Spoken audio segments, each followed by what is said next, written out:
The mistaken call the planet Varellin floated quietly in a far corner of the galaxy. Its people, known as the Varelli, lived in peace for hundreds of years. Their cities sparkled like silver under twin suns. The blue forests stretched for miles, and the air was clean and soft. No one expected war. No one thought the darkness would return. But it did.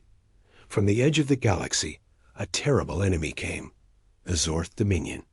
The Zorth were known for their cruelty. They destroyed everything in their path. Planets burned, cities turned to dust. They showed no mercy to anyone who stood in their way. When the Varelli saw the Zorth ships appear in their skies, they panicked. Their small defense forces stood no chance.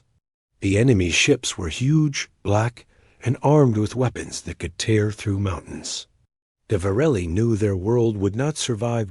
In the great council hall, the leaders gathered in fear. Elder Vora, a wise and old Varelli, spoke first. "We cannot win this fight," she said with a heavy heart. "Our only hope is to call for help." "But who would answer us?" asked Commander Lyra.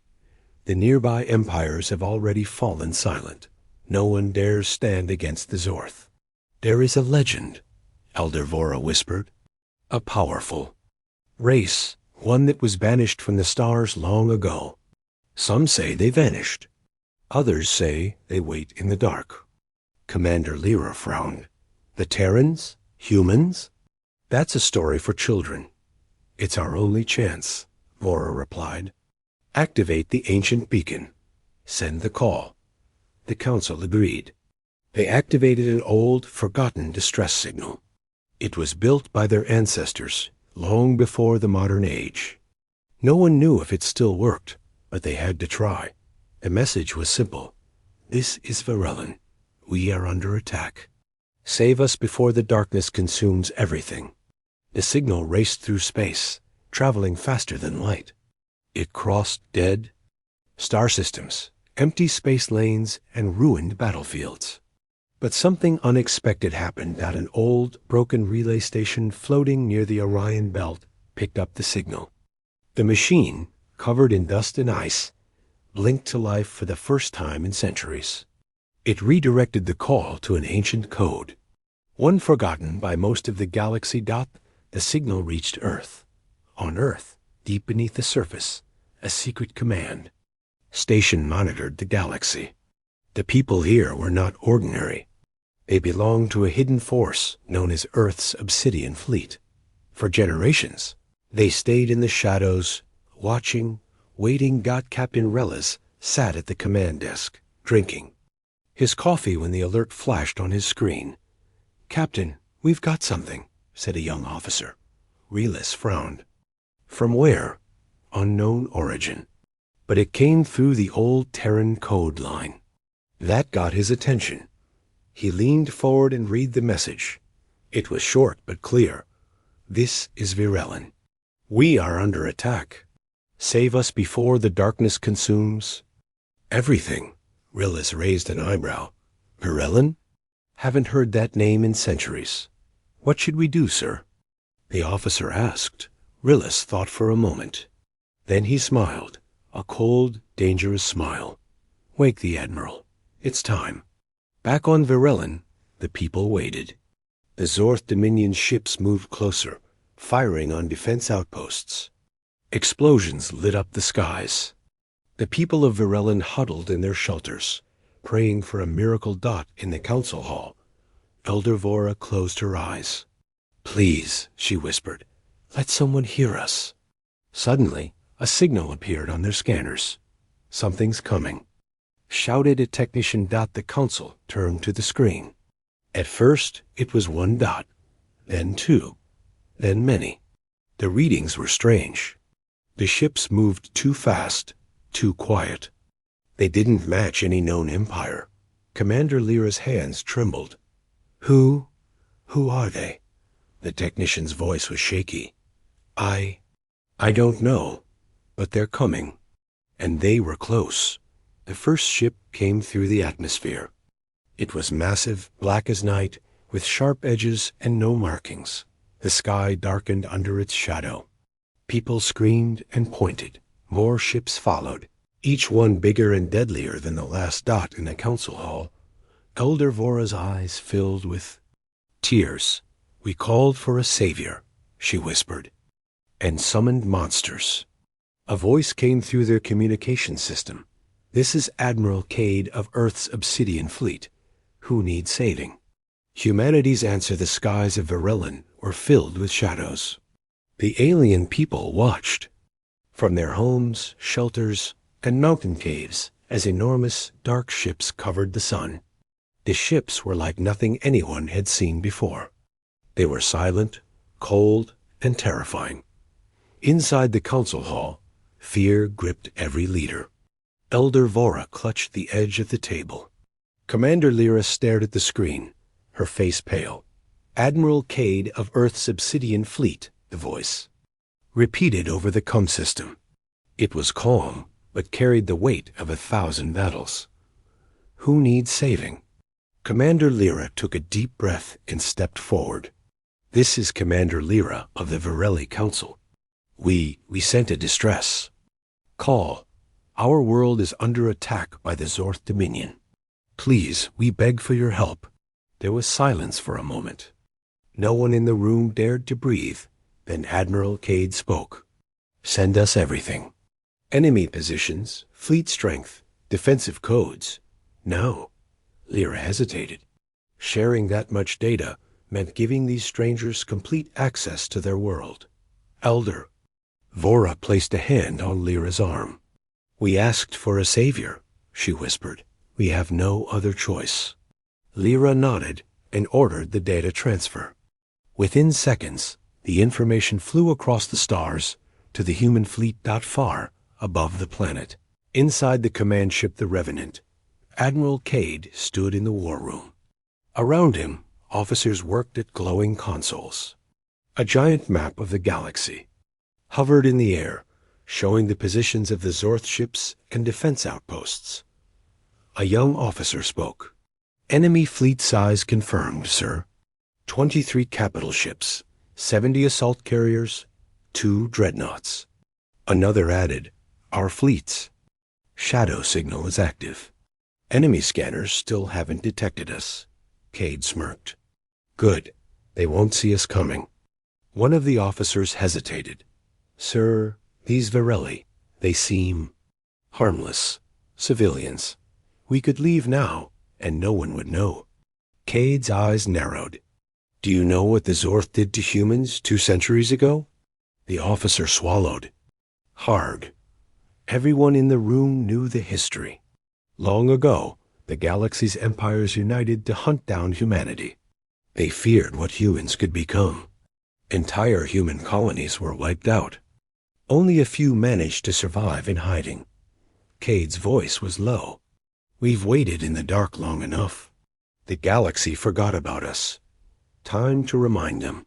He turned to his officers. "Prepare the fleet. Full assault. No survivors." Back on Varellon, the people watched in confusion. The strange ships hadn't fired a single shot. Some hoped the humans might quietly leave. Others feared they would finish what the Zorth started. Then the ground shook. A bright flash lit up the sky. As the first human ship fired, a beam of blue-white energy tore through space, striking a Zorth battleship. The enemy vessel exploded instantly, breaking into pieces like glass. The people of Varellon stared in shock. The impossible had happened. In the council hall. "Commander?" Lyra gasped. They destroyed it in one shot." Another Zorth ship tried to turn and flee. Too late.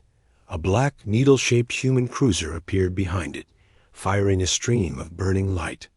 The enemy ship melted away, leaving only dust. The human fleet moved like hunters, silent and merciless. Their weapons were unlike anything seen in the galaxy. Beams that bent light, missiles that vanished from scanners, only to appear inside enemy ships. Drones shaped like metal wolves, tearing into assault carriers. Zorth tried to fight back, But their weapons barely scratched the human ships dotting deep space. Zorth commanders screamed orders. "Retreat! Retreat!" But the human fleet was already closing in. "Admiral," Cade's voice echoed through the enemy's communication channels. "No mercy. No escape." Back on Virellin, the people cheered. Hope returned to their hearts. But Elder Vora wasn't cheering. She stood by the window, watching the human ships in the sky. "There is a price for this," she whispered to herself. "Nothing. This powerful comes without a cost." Commander Lyra approached. "Elder, we're saved." Vora shook her head slowly. "We called them to us, Lyra. But do you truly know what we've invited here?" Lyra's smile faded dot as the last Zorth ships burned in the sky. More human ships appeared, black and endless, spreading like a storm cloud. A new message came through. Their system. Obsidian Fleet Control to Virellin Council. Operation complete. Await further orders. The council stared at one another. "Orders?" Lyra whispered. "What orders?" And then, as quickly as they arrived, the human fleet began to move again, but this time not away, toward Virellin. The arrival of the sky over Virellin was no longer blue. It was covered by the giant, dark ships of the human fleet. The sun's light struggled to break through, leaving the world in a strange half-shadow. The people of Virellin watched from their homes and streets, their hearts filled with both hope and fear. They had called for help, and help had come. But now they were starting to wonder, what had they really summoned? In the council hall, Commander Lyra paced back and forth. Her hands trembled slightly. Elder Vora sat silently, staring out of the tall glass window, watching the human ships move like silent beasts in the sky. A technician spoke from the control desk. "Commander, the human fleet. It's moving again." Lyra turned sharply. "Where are they going?" The technician swallowed.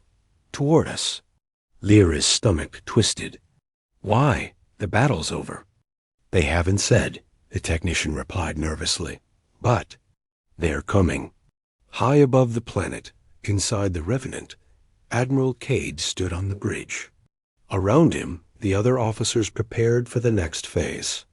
The Zorth Dominions. Forces had been wiped out in hours.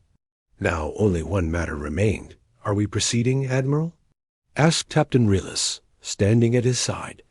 Cade didn't answer at first. He looked down at the planet, at the peaceful cities and silver forests of Virellin. "They called us monsters once," Cade said quietly. "They tried to erase us. Now they remember." He gave a sharp nod. "Send the transmission." A moment later, the message reached Virellin's council. "This is Admiral Cade. Virellin Council. Prepare for arrival. A meeting is required." Commander Lyra stared at the message, confused.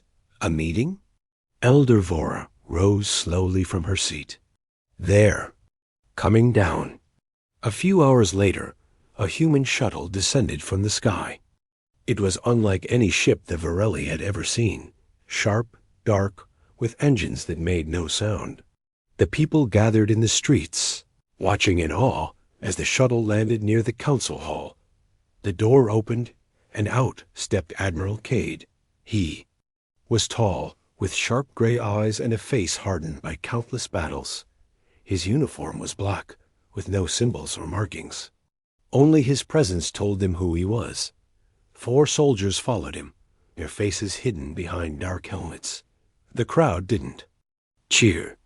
They didn't move. Fear hung heavy in the air dot inside the council hall. Lyra and the other leaders waited. The doors opened, and Admiral Cade entered. His eyes swept over the room like a predator. Without wasting a moment, he spoke. "Your world is safe. The Zorth are gone." Commander Lyra nodded. We thank you, Admiral Cade. You saved us." Cade didn't smile. "We didn't come for thanks." The room went silent. Lyra swallowed. "Then why? Why are you here?" Cade stepped closer, placing a small device on the table. A map of the galaxy appeared, with bright red marks scattered across hundreds of systems. "These are your neighbors," Cade said coldly. "Empires, factions, councils. Most of them stood by while the Zorth spread their darkness, and none answered your call." He pointed at the map. "Accept us." Elder Vora spoke softly. "And what do you ask in return?" Cade's eyes narrowed. "Nothing. Not yet. But understand this, Virelin. The old galaxy is ending. Earth has returned. And we will be watching." The council exchanged uneasy glances. Cade turned to leave. But before stepping out, he added one final warning. "Some will call us monsters. Others will call us saviors. It makes no difference. When Earth moves, the stars will tremble." With that, he walked out, his soldiers following. Outside, the people of Virelin watched as the human shuttle rose into the sky and vanished into the darkness above. The fleet didn't leave right away. The massive ships hung over the planet for hours, like silent beasts guarding their prize. Some whispered that they were protecting Virelin. Others feared they were keeping a trapped dot in the council hall. Elder Vora spoke to Lyra. "You see now what we've brought to our world," she said quietly. "Not saviors, not destroyers, something else." Lyra asked, "What should we do?" Vora's eyes stayed on the sky. "Remember them, and pray they never return in anger." As night fell over Virelin, the Obsidian fleet finally turned away. One by one, the massive human ships slipped into space, vanishing into the endless stars. But across the galaxy, their message had already spread. Earth was back. And it had monsters of its own, the monsters nature news of the battle on Virelin, spread across the galaxy like wildfire. In every star system, people spoke of the mysterious dark fleet that had appeared from nowhere, destroyed the mighty Zorth Dominion in hours, and vanished into deep space. No one had seen ships like those in generations. And no one forgot the name whispered in fear. Earth. On distant worlds, old stories returned. Parents told their children of ancient times, when Terrans, as they were once called, roamed the stars. Back then, humans were known for their bravery and for their cruelty. Empires had joined together long ago to hunt them down, fearing their hunger for revenge, their clever minds, and their unbreakable spirit. Many believed they were all gone. Now, it was clear they had only been waiting. On Virelin, life slowly returned to normal. The broken cities were rebuilt. The sky was clear again. But fear remained in the hearts of the people. In the council hall, Elder Vora sat with Commander Lyra. "They saved us," Lyra said, though her voice lacked confidence.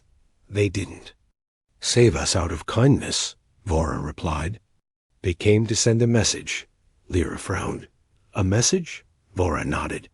"Not just to the Zorth, to everyone." Just then, a council aide entered the room.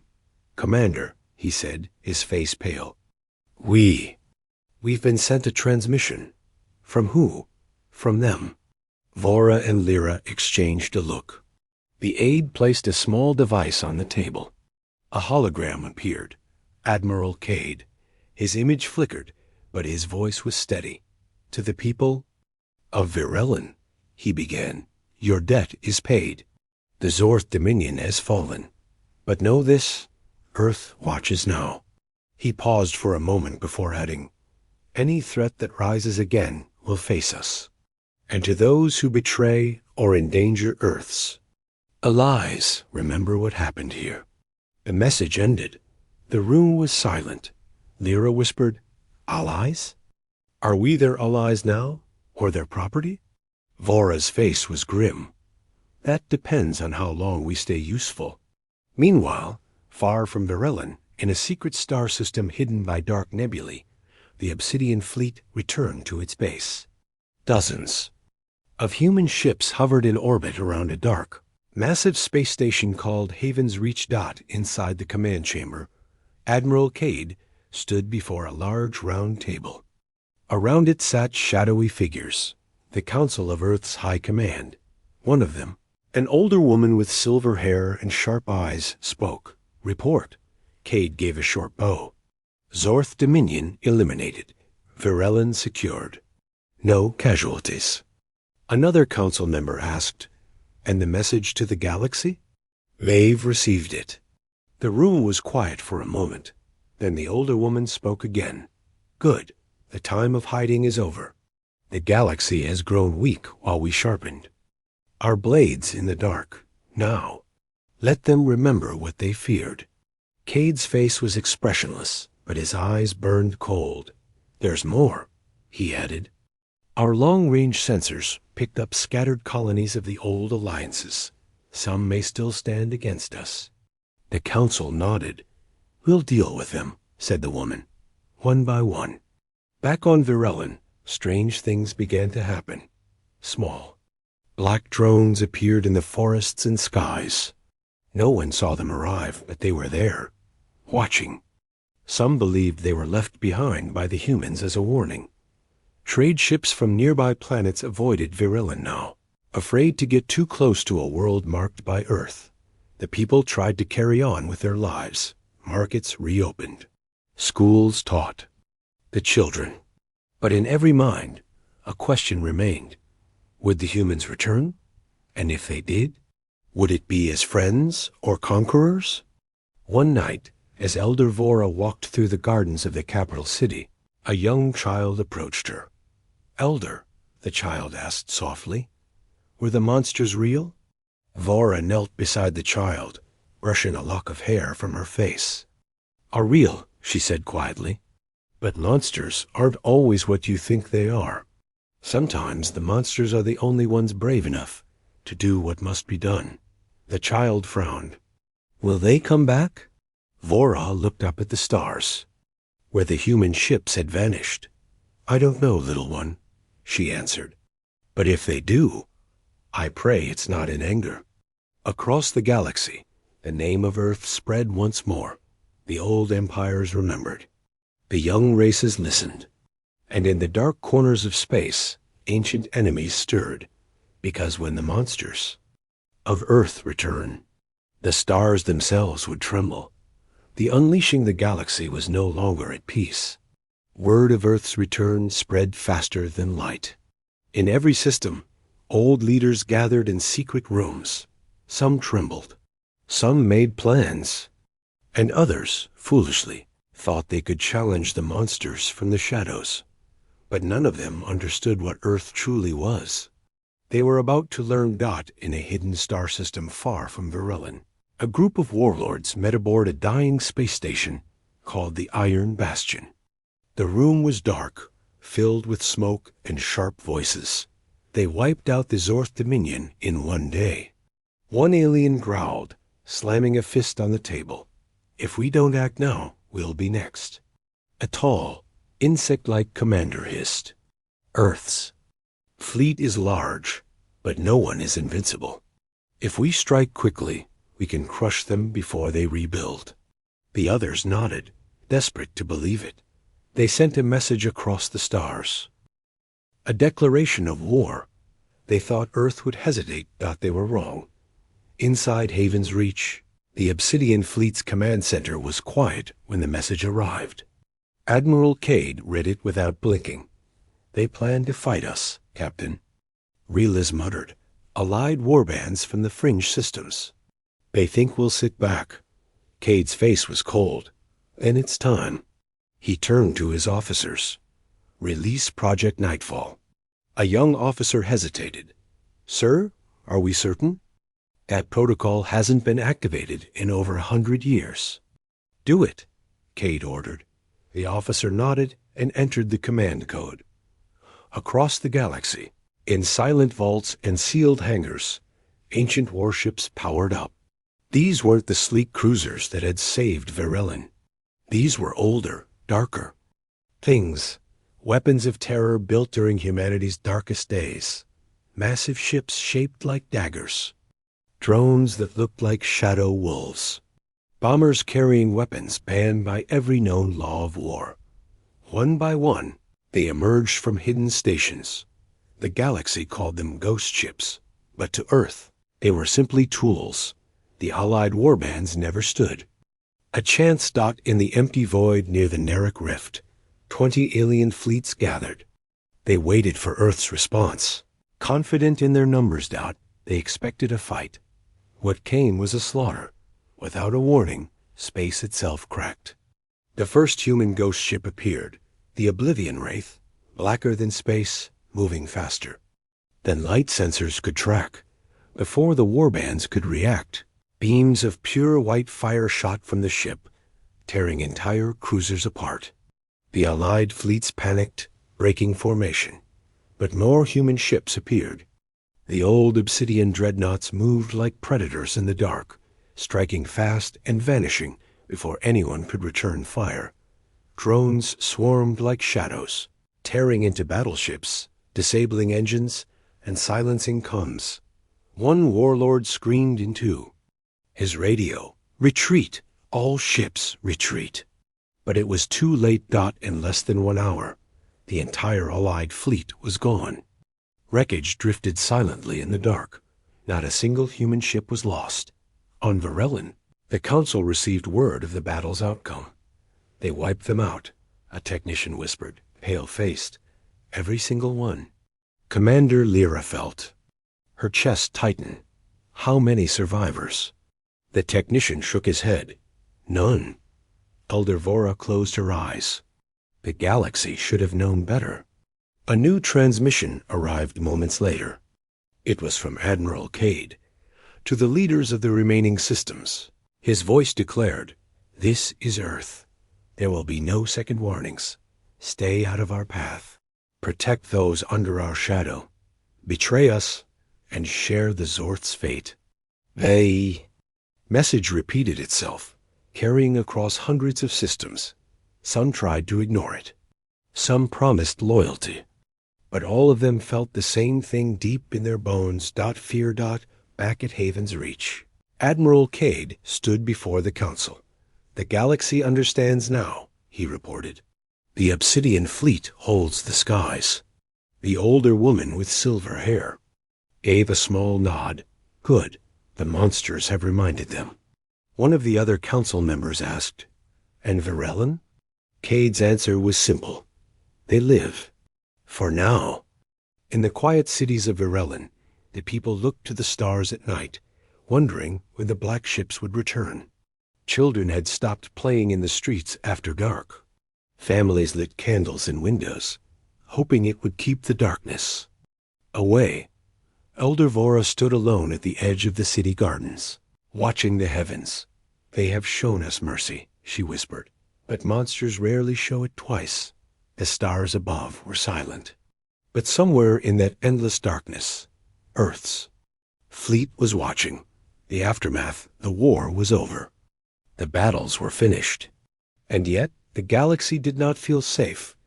Across star systems, empires, colonies, and distant outposts, one word spread like wildfire: Earth. For generations, the galaxy believed humans were gone. A forgotten, broken race driven into hiding. Some had even told stories that Earth had been destroyed.